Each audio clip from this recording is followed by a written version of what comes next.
ఆలోచిస్తే ఆడి ఉద్యోగం పోద్ది అట్లా. అంటే వాళ్ళకి ఏంటంటే ఒక చిన్న ఫన్ చేయాలనిపించేది, అంటే మీతో సాన్నిహిత్యం ఉండేది కదండి వాళ్ళకి. మీ సినిమాల్లో, మీరు చేసిన సినిమాలో రావు గోపాలరావు గారు కానీ, అల్లూరి రామలింగయ్య గారిని కానీ ఏదైనా ఏ సినిమాలో పెట్టారు సార్? ఏమైనా పెట్టారా ఎప్పుడైనా? పెట్టలే. సో కథ పరంగా ఆర్టిస్టులు ఎవరు ఇట్లా కానీ? అవును. మీరు యాక్చువల్గా సుమన్ గారిని, భానుచంద్ర గారిని పెట్టి సినిమాలు తీసే టైంలోనే కదండి సుమన్ గారు అనుకోకుండా ఒక బ్యాడ్ ఇన్సిడెంట్లో ఇరుక్కోవడం, అంటే ఒక ఆయన మీద ఒక అపవాదు రావడం, అనుకోకుండా ఒక స్కాండిల్ లాంటిది. అవును. ఆ టైంలో ఎఫెక్ట్ అయిన సినిమాలో మీదేమైనా ఉందండి? లేదు, ఎఫెక్ట్ అవ్వలేదు, కానీ చాలామంది ఎఫెక్ట్ అయ్యారు. ఓకే. కాకపోతే నేను ఫ్రెండ్గా తనకేం చేయాలో చేశాను.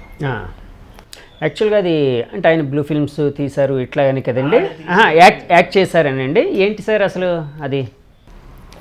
ఏ స్టేట్కైనా ఓ సీఎం, ఓ డీజీపీ, ఇంకొకళ్ళు కాంట్రాక్టర్స్ ఉంటారు కదా, లిక్కర్ కాంట్రాక్టర్. వీళ్ళ ముగ్గురే పవర్ఫుల్ ఏ స్టేట్కైనా.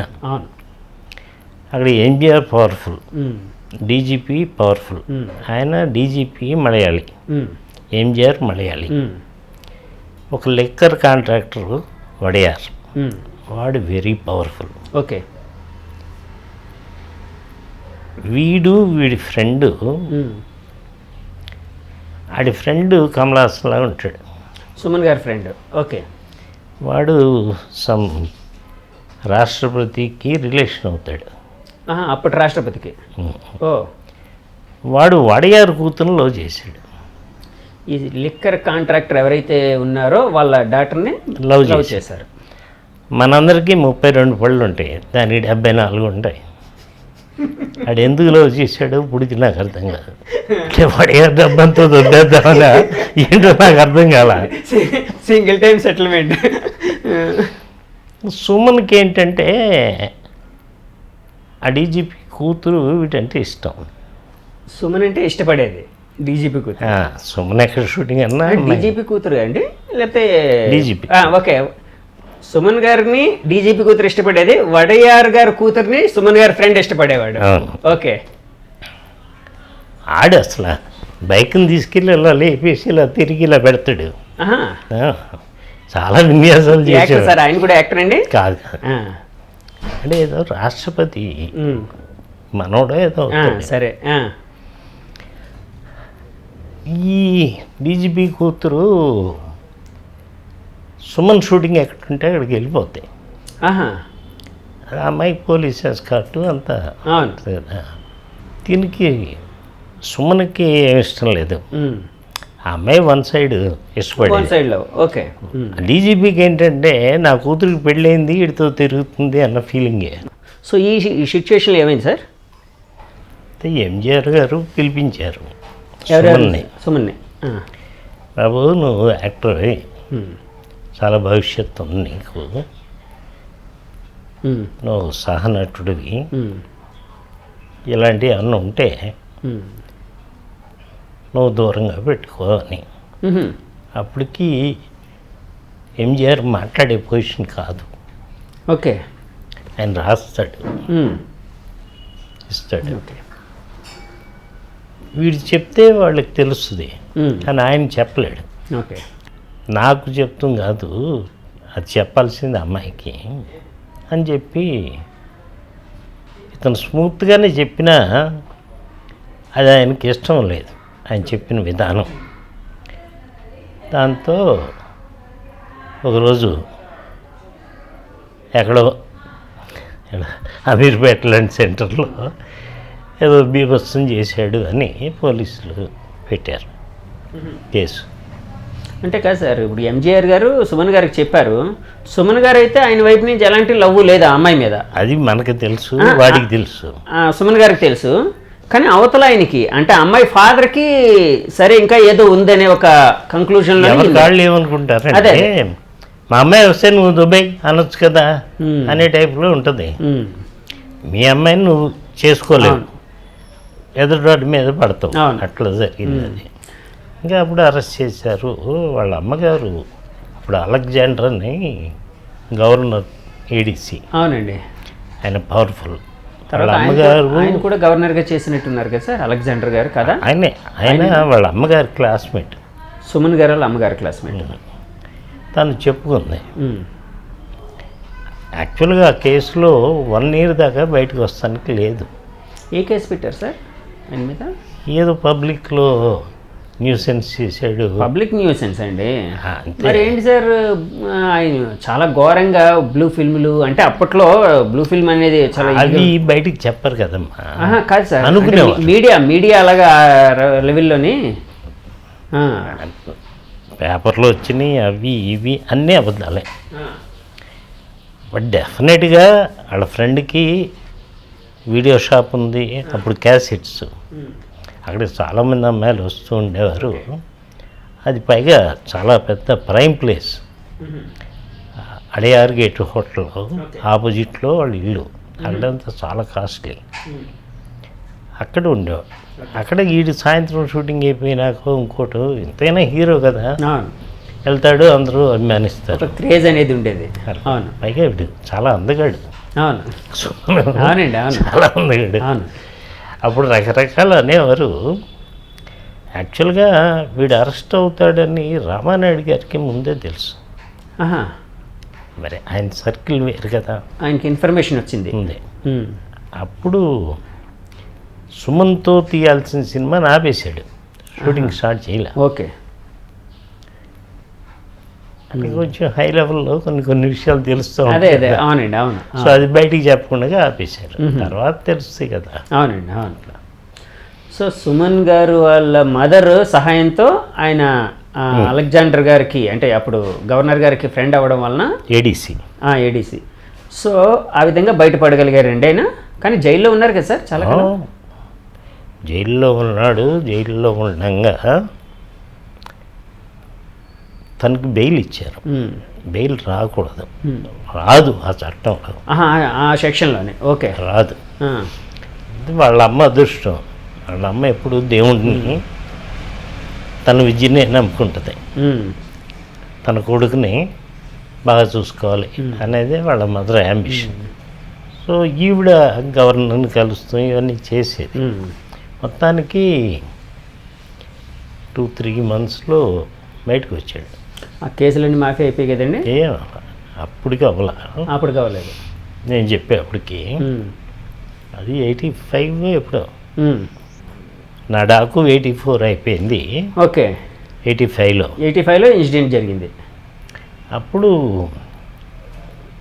కోర్టు ఏం తీర్పు ఇచ్చిందంటే, ఇన్స్టెడ్ ఆఫ్ జైలు చెంగల్పట్ డిస్ట్రిక్ట్లో ఉండాలి.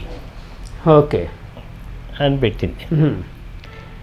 ఆ చెంగల్పట్ డిస్ట్రిక్ట్లో ఉండేదానికి ఇప్పుడు ఆర్ఆర్ డిస్ట్రిక్ట్ అంటాం. అప్పుడు మదురైలో ఉన్నాడు. మదురైలో తినకు భయం. ఎవడు నన్ను మదురైలో ఉండమని ఎందుకు అంటున్నారు అనే భయం ఉంటుందండి. అవును. వీడు అంటే అవతల వాళ్ళు అంత పవర్ఫుల్ కదండి. అమ్మో. అవును. అక్కడ ఉంటూ 4-5 rooms తీసుకున్నాడు. అంటే ఈ ఫ్లోర్లో అంతా వాడి మనుషులే ఉండాలి. ఓకే. ఉన్నాడు. చాలా కాస్ట్. పైగా సుమను జైలుకి వెళ్ళే ముందు వాడి దగ్గర డబ్బు అంతా ఫ్రెండ్స్కి ఇచ్చేవాడు. సో ఇప్పుడు జైలు నుంచి 5 గంటలకు రిలీజ్ అయ్యి వచ్చాడు. ఫ్రెండ్స్ దగ్గరికి వెళ్ళాడు, డబ్బు ఏమన్నా ఉందా అని. ఎవడో రూపాయి ఇవ్వాల. వీడు రేపు పొద్దున్న ఫ్లైట్లో మదురై వెళ్ళాలి. రేపు పొద్దున మదురైలో 10ంటికి సంతకం పెట్టాలి. ఓకే. అక్కడ పోలీస్ స్టేషన్ అఫీషియల్స్ ముందు సంతకం పెట్టకపోతే మళ్ళీ ప్రాబ్లం. అవును. బెయిల్ అనేది రద్దు అయిపోతుంది కదండి. సరే, ఈలోపు నేను ఆర్ నాగేశ్వరరావు కొడుకు, నేను. ఆర్ నాగేశ్వరరావు అంటే విలన్గా చేసేవారు. ఎన్టీఆర్ గారికి వాళ్ళకి పోటీగా చాలా హైట్గా ఉండేవారు ఆర్టిస్ట్. దొంగరాళ్ళలో మంచి క్యారెక్టర్. అవును. అవును. ఆడు నేను మేమందరం మదురైలకి బస్సులో వెళ్ళాం నైట్. ఈయన తీసుకునండి సుమన్ గారిని తీసుకుని. ఈడు పొద్దున్న ఫ్లైట్లో వస్తాడు. మరి డబ్బులు ఎలా సమకూరారు సార్? ఆయనకి ఆడేదో కింద అదే అదే పడ్డాడు. అదే అదే ఫ్రెండ్స్ అయితే ఇవ్వలేదు పాప ఏదో అవస్థలు పడే వచ్చారు. అప్పుడు సారథి అని మేనేజర్ ఉండేవాడు, చనిపోయాడు. తనేదో ఏర్పాటు చేసి ఉంటాడు. ఓకే. మేము మటుకు మా సొంత డబ్బుతో మీరు మదురై వెళ్ళిన తర్వాత ఏం చేశారు సార్? అంటే ఆయనకి మోరల్ సపోర్ట్ లాగా? అంతే అంతే వెళ్ళి మేము ఒక 3-4 డేస్ ఉండి ఏమవుతుంది అడిగి ధైర్యం చెప్పి మేము వచ్చేసాం. రకరకాల పాత పేపర్లు అన్నీ చూసినప్పుడు తెలిసిన విషయం ఏంటంటే చాలా గాసిప్స్ వచ్చాయి. సుమన్ గారు జైలుకి వెళ్ళడానికి పలానా వాళ్ళ కారణం అని చెప్పి. ఈవెన్ చిరంజీవి గారి మీద కూడా, అంటే అప్పుడు పత్రికలు అట్లా రాశాయి. అంటే అది అడుగుతున్నానండి, అంతవరకే నేను. అంటే అందులో నిజం ఉందని కాదు నా ఉద్దేశం. అంటే సుమన్ అనే వ్యక్తి ఒక అందగాడు, అప్పుడే ఒక యాక్షన్ సినిమాలు చేస్తూ ఒక మంచి హీరోగా ఎమర్జింగ్ అవుతూ ఉన్నాడు, ఎదుగుతూ ఉన్నాడు. సో నాకు పోటీ వస్తాడు అనే కాన్సెప్ట్లో చిరంజీవి గారు చేయించారని చెప్పి అప్పట్లో పత్రికల్లో చాలా ఘోరమైన రాతలు వచ్చాయండి. అవి మీరు చూసే ఉంటారు కదండి. అప్పుడు అవి చూసినప్పుడు మీకు ఏమనిపించింది సార్? అవన్నీ అబద్ధాలు. అప్పుడు చిరంజీవి ఏం పెద్ద హీరో కాదు, ఒక్క ఖైదీ ఏదో ఒకటి వచ్చింది. ఎవరి ఇమేజ్లు వాళ్ళకు ఉన్నాయి. డెఫినెట్గా సుమన్ అందగాడు, దాంట్లో డౌట్ లేదు. అలా అని ఒక చిరంజీవి గారు, ఒక సాగర్ గారు ఆ లెవెల్కి చేయలేరు, ఇంపాసిబుల్. ఇది జరిగింది 3 పిల్లర్స్కి మధ్యన, ఒక ఒడయార్, ఒక డీజీపీ, ఒక ఎన్టీఆర్. ఈ ముగ్గురే ఒక సిటీకి అధిపతులు, తమిళనాడుకి. సో వీళ్ళ ముగ్గురికి జరిగిన అన్యాయమే మీకు నేను చెప్పింది. అందులో వాళ్ళు అన్యాయం అనుకుంటున్నారు, అది అన్యాయం కాదు. అవును. సుమన్ గారి పాయింట్ ఆఫ్ వ్యూలో అసలు ఆయనకి ఏ పాపం తెలియదు, క్వశ్చనే లేదు. ఇరికించారు ఫ్రేమ్డ్గా, అంతే. అది ఆ డీజీపీ పవర్స్తో ఇరికించారు, అలా జైలుకి వెళ్ళాడు. ఇంకోటండి, చిరంజీవి గారికి ఆ టైప్ ఆఫ్ మెంటాలిటీ కూడా లేదు కదండి. ఆయన ఫస్ట్ నుంచి ఆ టైప్ ఆఫ్ మెంటాలిటీ కూడా అన్నీ యథ ఊహలు సార్. అప్పట్లో రకరకాల గాసిప్ పత్రికలు ఇవి అవి ఈ విధంగా తప్పుడు ఆరోపణలు. చిరంజీవి గారు కూడా చాలా హర్ట్ అయ్యి ఉంటారు కదండి ఆ వార్తలు చూసినప్పుడు. డెఫినెట్గా హర్ట్ అవుతుంది కదా సార్. డెఫినెట్గా హర్ట్. ఏమాత్రం సంబంధం లేదు దానికి. జరిగింది నిజమే అయితే నువ్వు చెప్పుకున్నా బాధపడవు, జరిగింది అబద్ధమైనప్పుడు అందరం బాధపడతాం. అవును, అదే నాకు జరిగినా బాధపడతాం. అవునండి, ఎవరైనా. సార్ అలాగే మాస్ మహారాజాగా పిలువబడుతున్న రవితేజ, అంటే ఇప్పుడు మాస్ మహారాజా అని అందరూ వాళ్ళ అభిమానులు, బయ్యర్స్ వీళ్ళు వాళ్ళు పిలుచుకుంటూ ఉన్నారు. చాలా పెద్ద హీరోగా ఉన్నాడు. అతను ఒకప్పుడు చిన్న హీరోగా ఉండేటప్పుడు మీ సినిమా క్షుద్ర అనే సినిమా చేశాడు. అవును. ఆ తర్వాత అతని సినిమా ఇట్లు శ్రావణి సుబ్రహ్మణ్యం అనుకుంటాను, అది రిలీజ్ అయ్యి ఒక మంచి రేంజ్ వచ్చేసింది. మీది షూటింగ్ సగంలో ఉంది ఆ సినిమా. అప్పట్లో ఆయన వచ్చి సినిమా చేయను అని అన్నాడంటండి, మీతో గొడవ పడ్డాడట, నిజమేనా అండి? కమిట్మెంట్ సరే, మాట్లాడు. కాకపోతే ఏంటంటే నేను కానీ ఒక ఇష్యూ అయితే నడిచింది కదా సార్, ఏదో చిన్న ఇష్యూ అయితే నడిచింది కదండి. అది నా పర్సనల్. ఓకే. ఆ సినిమాకి డేట్లు ఇచ్చాడు, చేసాం, అంతా అయిపోయింది. ఆ ఫస్ట్ ఏదో క్షుద్ర అనుకున్నాం, తర్వాత అన్వేషణ అన్నాం, ఏదో జరిగిపోయింది. సినిమా అనుకున్నంత బాగా ఆడలా. సో న్యాచురల్గా హిట్ అయితే మనకు క్రేజ్ ఉంటుంది, హిట్ కానప్పుడు క్రేజ్ రాదు. అది జరిగేటప్పుడే నేను అతను హైయెస్ట్ తీసుకున్న అమౌంట్ని అడ్వాన్స్కి ఇచ్చా. అడ్వాన్స్గా. ఓకే. తను 10 రూపాయలు తీసుకుంటున్నాడు అంటే హైయెస్ట్, నేను 10 రూపాయలు అడ్వాన్స్కి ఇచ్చాను. అంటే ఇది మీరు ఇట్లు శ్రావణి సుబ్రహ్మణ్యం కంటే ముందు ఇచ్చిందే కదండి? కొంచెం అటు ఇటు. అదే ముందే ఒక నెల అటు నెల ఇటు. సరే. ఎందుకు ఇంత అన్నాడు. అదేం పెద్ద డబ్బు కాదులే భయ, ఉంచు అన్నా. తర్వాత మాకు కుదరలా, ఆయన డేట్స్ ఇస్తాం, నాకు కుదరలా, నేను ఇస్తాం, కుదరలా, ఏదో సంథింగ్ జరిగిపోయి చేయలేకపోయాం. ఓకే ఓకే, అంత తప్ప. అంటే క్షుద్ర సినిమాలో ఎలాంటి ఇష్యూ లేదండి, బయట కొన్ని వార్తలు అప్పట్లో వచ్చాయి, అలాంటిది ఏం లేదు. ఓకే, ఆయన అయితే కమిటెడ్గా ఏదైతే మీకు డేట్స్ ఇచ్చాడో అదే డేట్స్కి వర్క్ చేసి వెళ్ళాడు. అవును సార్. కానీ ఒక చిన్న ఇది ఉంటుంది కదండి, అంటే మామూలుగా అడుగుతున్నాను, అంటే రవితేజ గారి విషయం అని కాదు, ఏ మనిషికైనా ఒక సక్సెస్ వచ్చిన తర్వాత ఆల్రెడీ వేరే సినిమా చేస్తున్నాం, ఇది మనం అనుకున్నట్టు రావట్లేదు, దీన్ని కొంచెం సైడ్ లైన్ చేస్తే బాగున్ను, లేకపోతే కథ మారిస్తే బాగున్ను, ఇలాంటి కొన్ని అపోహలు ఉంటాయి కదండి కొంత. కథ మారుస్తాం అన్నీ జరుగుతాయి. అవును, అలాంటిది మీ విషయంలో ఏం జరిగిందండి? రవితేజ గారి విషయంలో, ఆ సినిమా విషయంలో ఏం జరగలేదు. దానికి వినాయక్ గారు కో-డైరెక్టర్ కదా సార్? అవును సార్. అలాగే మీరు ఎంఎస్ నారాయణ గారు కమిడియన్గా పీక్ స్టేజ్లో ఉన్నాడు. రైటర్గా ఉండేవారు, అయినా తర్వాత ఆర్టిస్ట్ అయ్యారు, కమిడియన్గా పీక్ స్టేజ్లో చేసాం. అదే అంటే అదే మీరు చేసిందే, అంటే డైరెక్టర్లు వాళ్ళందరూ చేసిందే కాదని అంటలేదు సార్. కాదు, వాడిని ఫస్ట్ మేకప్ వేయించింది పెద్దరాయుడు చిన్నరాయుడు ఏదో రవిరాజా డైరెక్షన్. ఆ గుమస్తాలు ఉంటారు కదా, ఆ టైప్ వేయించాడు. ఓకే. నాకు రవిరాజ చెప్పిన సెట్టే చెప్పాడు, అరే వాడు బాగా కథలు చెప్తున్నాడు రా, విను, నచ్చితే తీసుకోను. తను చెప్పేవాడు బాగా ఫన్నీగా ఉండేది. వీడు ఆర్టిస్ట్ అవుతాడు, పెక్యులర్ ఫేస్లు ఎప్పుడు లైక్ రామలింగయ్య వీళ్ళందరూ ఆర్టిస్టులు రికగ్నైజ్ అవుతారు. అలా మనం ఎంకరేజ్ చేసాం, మంచి వేషాలు ఇచ్చి, మంచి డబ్బులు ఇచ్చి, కథలు కూడా 3-4 కొన్నా. ఆయన దగ్గర సినిమాలకి తీసారండి? ఒక సినిమా తీసాము, ఏ సినిమా? అదిరిందుగురు అని. అదిరిందుగురు, అది హీరో కృష్ణ గారికి వెళ్ళి కథ చెప్పిరా అన్న. హీరో కృష్ణ దగ్గరికి వెళ్ళి చెప్పలేకపోయాడు.